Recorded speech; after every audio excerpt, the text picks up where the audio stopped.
Hello everyone. Today we are going to see two types of breathing called as diaphragmatic breathing and chest breathing. We are also going to look at how these types of breathing affect your emotions, especially anxiety, and how it can keep you stuck in a loop of stress and anxiety, and how just by consciously changing the type of breathing, we can get out of this cycle.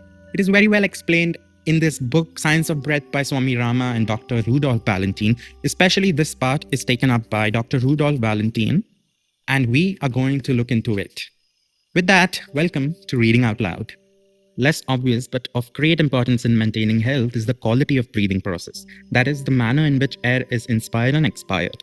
Identifying whether breathing is diaphragmatic or thoracic, continuous or interrupted by pauses, rhythmic or irregular, can be of major significance in determining one's physical and emotional state.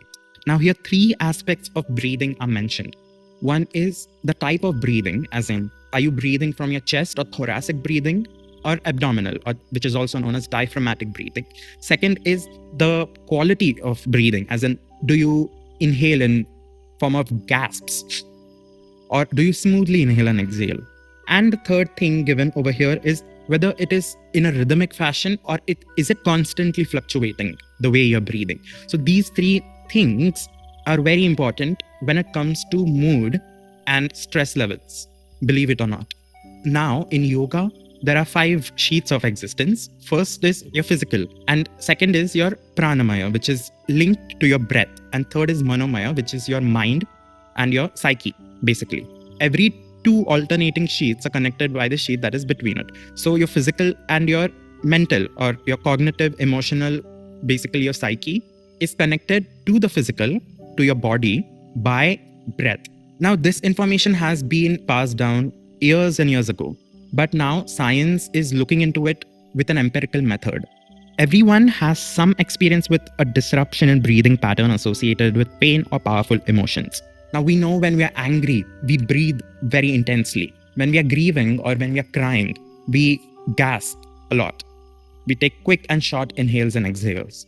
All your emotions, your stress levels are connected to your breathing pattern unconsciously. So how mood affects the body unconsciously, the biofeedback mechanism causes the body as well to affect the mind.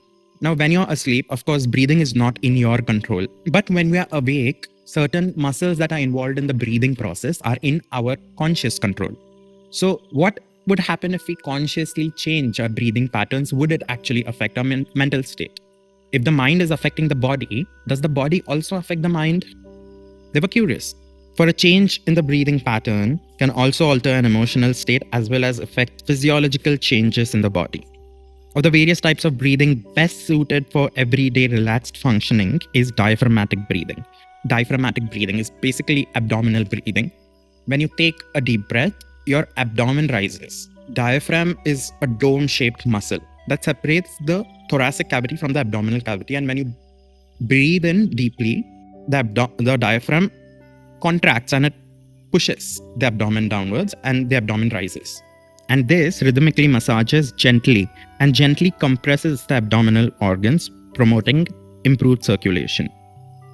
Diaphragmatic breathing has shown potential as a therapeutic tool in dealing with several abnormalities, especially hypertension. In conjunction with relaxation techniques, has resulted in impressive improvements in treating anxiety states. There's one relaxation technique which is known as Jacobson's relaxation technique. You contract your muscles very tightly, and as you slowly breathe out, you relax your muscles. This was taught to me by my doctor, I think 5 years ago. And that time my reaction was, oh, what is this? I don't have time to practice all of this. I just write me a prescription and I'll get going. But I have come full circle over here. And I have realized that if you want to go a long way to deal with your stress, the mechanisms and the resources that are already available within your body are proven to be most helpful. Speaking purely from my experience.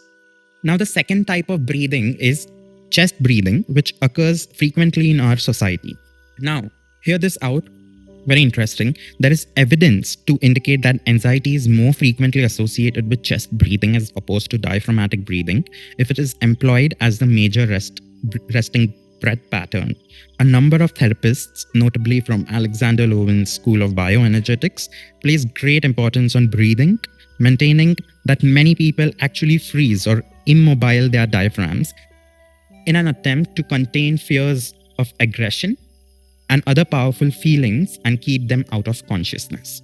Now, there is this interesting psychoanalytical approach. Since psychoanalysts hold that emotions centered on sex, fear, and aggression have strong association with lower parts of the body, stiffening the diaphragm can serve to isolate the associated feelings in the lower body, pushing them out of awareness.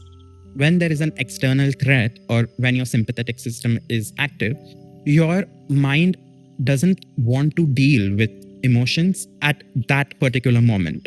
So it tries to keep those emotions out of consciousness by limiting them to the lower centers or lower energy centers, or what in yoga we call as the chakras, the lower centers of the body. It has also been suggested that chest breathing relates to our popular conceptions of body image.